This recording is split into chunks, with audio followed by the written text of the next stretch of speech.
Moi, ça, je vais en faire mon combat. Je vous le dis clairement. Parce que c'est un vrai ras-le-bol, mais c'est un ras-le-bol... je vais me servir de ce ras-le-bol, en fait, pour mettre la lumière sur ce fléau.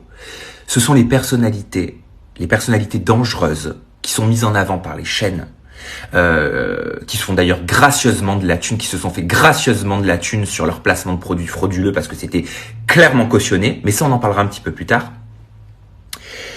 Et ce fléau, c'est d'utiliser le harcèlement à tout va. C'est d'accuser à tort des personnes de harcèlement, alors que quand on regarde juste la situation, on se dit, mais c'est même pas que c'est démesuré, c'est que c'est à côté de la plaque totale. C'est que c'est de la manipulation, c'est du détournement, en fait, d'une intention, d'une situation. Voilà.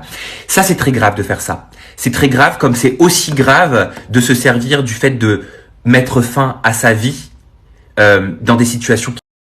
J'estime que c'est pas possible aujourd'hui d'utiliser des fléaux comme ça, parce que c'est cracher honteusement, égoïstement, sur les familles qui ont perdu des personnes à cause du harcèlement.